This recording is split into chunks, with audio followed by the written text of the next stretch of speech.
memang pada umumnya DPSP ini bukan merupakan jalan nasional.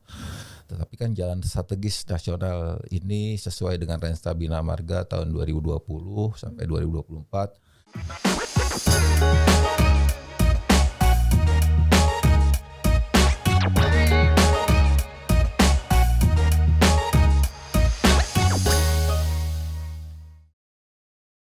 Hai Sobat Bina Marga, kembali lagi bersama saya Wulandari Wurjanti di program Bincang Jalan dan Jembatan, persembahan dari Direktorat Jenderal Bina Marga. Untuk episode ini kita akan membahas tentang dukungan infrastruktur jalan kawasan industri terpadu atau KIT dan destinasi pariwisata super prioritas atau biasa disebut DPSP. Masih bersama narasumber kita Bapak Insinyur Satrio Sugeng Praitno, Master of Management, selaku Direktur Pembangunan Jalan. Kembali lagi bersama saya Pak, kali ini kita bincang-bincang tentang KIT dan DPSP. Baik. Nah untuk pembuka Pak, bisa dijelaskan sekilas mengenai KIT itu apa dan di mana saja lokasinya di Indonesia? Oke Pak, jadi KIT itu adalah kawasan industri terpadu. Jadi kawasan industri terpadu itu adalah satu kawasan yang terintegrasi, infrastrukturnya lengkap, aksesibilitasnya lengkap, ada listriknya, ada gasnya, ada pelabuhannya, dan ini kawasan minimal seluas 2.000 hektar. Kemudian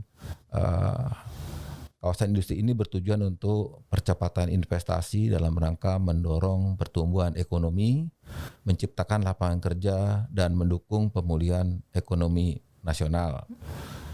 Beberapa kawasan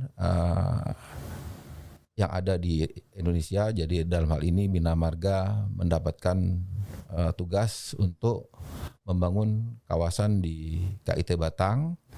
Jadi kami di sini telah melaksanakan pembangunan jalan sepanjang 49 km di kawasan industri Batang. Dan kawasan industri Batang ini ada di Kabupaten Batang, tepatnya di KM 370 arah Semarang. Oke Pak, nah kalau KIT Batang itu kan dari Bina Marga, yang Bina Marga ikut mendukung ya Pak ya di dalamnya. Tapi untuk KIT-nya sendiri ada berapa Pak? Di Indonesia tuh apakah cuma Batang aja? Ada banyak, yang setahu saya ada KIT di Cikampek, ada KIT di Purwakarta, kemudian Subang, kemudian ada KIT juga di Surabaya, dan KIT di Kendal. Oke, tapi memang untuk dukungan Bina Marganya baru yang KIT Batang. Ya. Karena yang lainnya apakah sudah berjalan atau memang belum Pak? Sudah ada yang berjalan, sudah ada yang lama juga berjalan. Oke, kalau gitu. Itu masuk ke dalam pemulihan ekonomi nasional ya Pak ya, yang akibat dampak COVID ini. Betul. Ya Pak ya. Oke. Selain KIT Pak, saat ini pemerintah juga sedang mengembangkan DPSP. Yang tadi pariwisata ya Pak ya. Nah, wilayah mana saja Pak yang masuk ke pariwisata super prioritas ini? Jadi DPSP ini kan destinasi pariwisata super prioritas. Jadi ada 5 DPSP yang ada di Indonesia. Pertama adalah kawasan Danau Toba, kedua DPSP Borobudur, yang ketiga DPSP Likupang, keempat DPSP Mandalika, dan yang terakhir adalah DPSP Labuan Bajo di Nusa Tenggara Timur. Jadi dukungan Ditjen Bina Marga dalam hal ini adalah pada kegiatan preservasi jalan dan pembangunan jalan. Oh, membenahi. Ya, membenahi dan juga mengakses di kawasan yang untuk preservasi itu ada di Danau Toba, kemudian di Borobudur, kemudian di Likupang. Untuk pembangunan ada di Mandalika dan Labuan Bajo. Oh, di Labuan Bajo dan Mandalika tuh juga ada pembangunan. Ada ya, pembangunan jalan. Anggarannya berapa tuh Pak? Untuk di Labuan Bajo saat ini ada sekitar 465 miliar. 400 miliar. Kemudian di Mandalika ini kan ada bypass Mandalika dan akses jalan ke Kutakruak itu yang menuju ke sirkuit. Itu juga ada, baru selesai kemarin. Oh ya, yang dipakai pas kemarin. Ya, MotoGP, betul. Ya, iya benar. Bapak datang nggak ke sana? Enggak, Oh enggak ya, nonton saja. nonton aja ya, kerja aja di Jakarta Kerja ya Pak saja ya. Jakarta. Betul kalau gitu. Nah biasanya Pak, jalan yang dibangun untuk akses KIT dan DPSP ini statusnya kan bukan jalan nasional tuh Pak. Gimana Bina Marga menanganinya? Padahal itu bukan wewenang ya sebenarnya. Baik, jadi memang pada umumnya DPSP ini bukan merupakan jalan nasional. Tetapi kan jalan strategis nasional ini sesuai dengan Rensta Bina Marga tahun 2020 sampai 2024 meliputi kawasan strategis pariwisata nasional, kawasan ekonomi khusus, kawasan industri prioritas, dan daerah tertinggal, perbatasan dan kepulauan 3T yaitu tertinggal, terpencil dan terluar. Ini apakah ada arahan langsung Pak dari Presiden atau gimana Pak? Atau dari Pak Menteri mungkin? Ya, jadi biasanya ini kan memang ada penugasan khusus dari Presiden terkait untuk mensupport kawasan tersebut. Oke ya, mensupport itu ya. Jadi karena ada penunjukan langsung ya ibaratnya apa ya? Salah satunya ya. Salah satunya penunjukan langsung. Jadi Direktorat Jenderal Bina Marga langsung menjalankan perintahnya ya. Baiklah. Melakukan penugasan lah. Gitu. Melakukan penugasan tersebut, betul sekali. Nah untuk pertanyaan terakhir Pak, ini tidak hanya berlaku untuk KIT, DPSP dan perbatasan, tapi pembangunan jalan secara menyeluruh. Karena kan pemerintah sekarang sedang menerapkan green infrastruktur ya Pak ya. Nah seperti apa sih Pak green infrastruktur pada jalan dan jembatan? Jadi penerapan green road atau green infrastruktur adalah merupakan implementasi dari amanat Permen PUPR nomor 9 tahun 2021 tentang pedoman penyelenggaraan konstruksi yang berkelanjutan.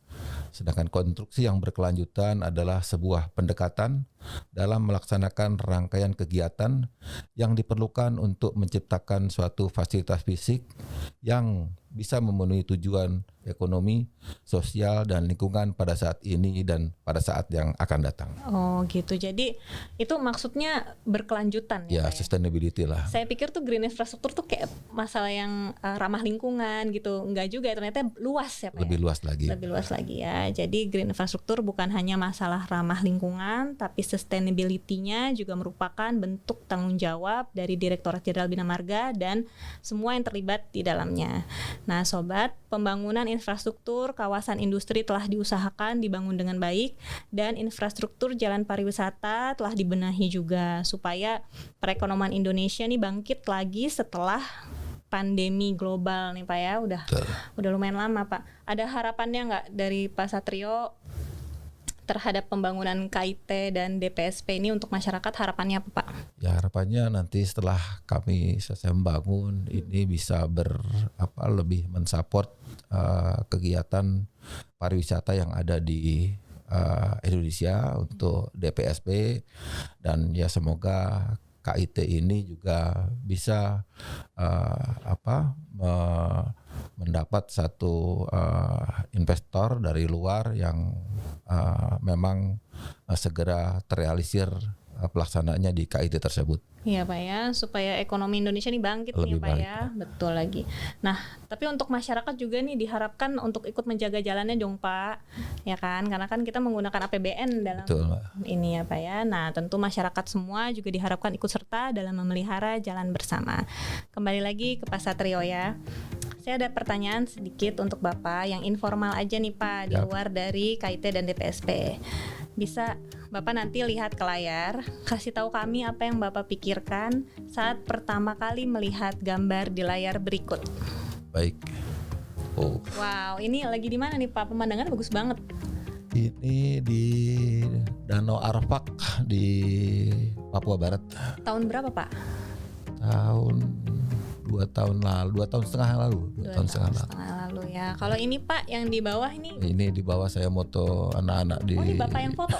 Ya kebetulan bawa tustel. Jadi pada saat survei ke lapangan ya saya ambil foto. Ya. Warga lokal lah ya Pak ya. Mereka gimana Pak saat tahu ada orang Bina Marga nih datang pastinya mau buka jalan, mereka warga lokal di sana gimana Pak tanggapannya? Ya rasanya sih mereka mendukung lah, karena ini kan mempermudah accessibility mereka untuk kegiatan sehari-hari mereka. Ya, alhamdulillah kalau begitu.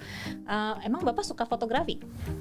Enggak. Sambil lewat saja. Sambil lewat aja. Baiklah. Kalau gitu gambar kedua. Nah, ini lagi sama Pak Presiden ya, Pak ya.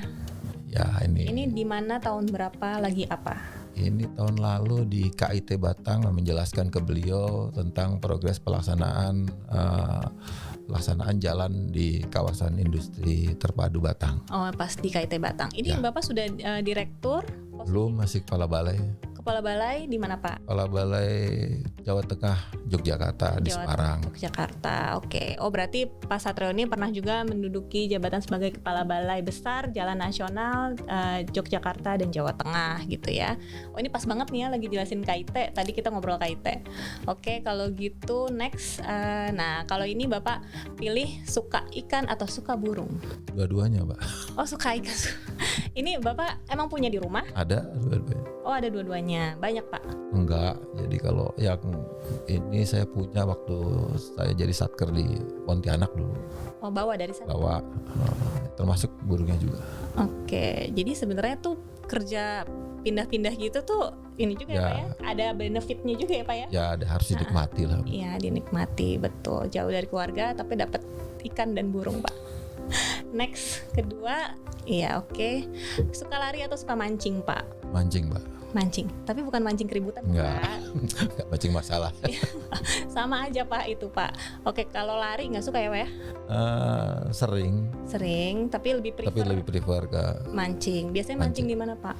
Waktu zaman saya di Ambon kan hiburannya hanya mancing. Oke, hiburan suka mancing ya. Mancing pagi, siang, malam? Anytime. Oh, anytime. Oke. Jadi saat waktu senggang di Ya. Ambon. Oh, Bapak juga pernah di Ambon tadi Pernah bilang di ya? Ambon. Pernah di Ambon. Benar-benar dari Sabang sampai Merauke Bapak pernah ya. Oke, next. Nah, Bapak suka di lapangan atau suka di balik meja? Ya, lebih excited di lapangan sih. Excited ya. Apa adrenalinnya lebih terpacu, banyak masalah ya, Pak ya? Ya, salah duanya itu. Oke. Terus Bapak biasanya kalau di lapangan tuh waktu senggangnya ngapain sih, Pak? Senggangnya di lapangan nggak ada senggangnya. Nggak ada ya, Pak ya? Oke, kalau gitu next. Nah, Bapak suka berkendara motor atau berkendara mobil? Kalau sekarang ya mungkin mobil ya. Oh, sekarang mobil. Tapi dulu Bapak Anmor bukan anak motor bukan? Enggak. Oh, enggak. Bukan GM, bukan. Bukan ya. Saya pikir dulu pas kuliah Bapak seneng naik motor Enggak. gitu. Enggak ya, mobil ya, Pak ya. Oke, kalau gitu. Sering jalan-jalan kemana, Pak, naik mobil, Pak? Ya, keliling-keliling sambil lihat jalan, sambil lihat kerjaan kan, sambil jalan-jalan. Pak, Bapak kerja melulu sambil nyetir juga ya, Pak? Ya kan tuh apa, pekerjaan yang sambil dinikmati kira-kira. Oh iya, begitu ya, Pak ya. Betul. Next.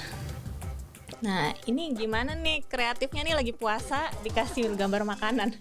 Ya, HP Makanan suka internasional atau lokal? yang sebelah kanan aja. Lokal ya. Oke, sukanya apa? Bapak suka kuliner? Suka. Suka kuliner ya. Paling suka kuliner di Indonesia tuh paling kena di lidah tuh di mana? Kalau tes mungkin di Jawa ya, tapi kalau di Kalimantan juga enak. Enak ya, Pak? Kalimantan ya. Oke, di Papua tuh juga ikannya enak kan? Enak ikannya, cuman sambalnya kurang nyambung. Oh, kalau di lidah sambal Jawa. Ya. Kalau ikan memang timur ya, Ya. Pak ya. Iya, oke. Setelahnya ada lagi nggak nih ya? Oh, udah. Kalau gitu trivianya sudah. Terima kasih Pak Satrio sudah menyempatkan waktu untuk hadir berbincang dengan saya di podcast ini. Nah, sobat, pembangunan infrastruktur kawasan industri telah diusahakan dibangun dengan baik dan infrastruktur jalan pariwisata juga telah dibenahi supaya ekonomi Indonesia bangkit lagi nih setelah diterjang pandemi global 2 tahun belakangan. Tentunya masyarakat semua diharapkan ikut serta dalam memelihara jalan bersama. Ya kan, Pak ya? Baik. Nah, terima kasih kepada Pak Satrio telah berkenan berbagi sharing kepada kami di podcast ini. Baiklah Sobat Bina Marga, itulah tadi mengenai pembangunan jalan KIT dan DPSP. Bagi Sobat Bina Marga yang ingin mengetahui update program jalan dan jembatan lainnya, bisa mengunjungi sosial media kami di @pupr_Bina Marga. Saya Wulandari Wurjanti, pamit undur diri. Sampai jumpa di episode selanjutnya. Tetap semangat menyambung negeri.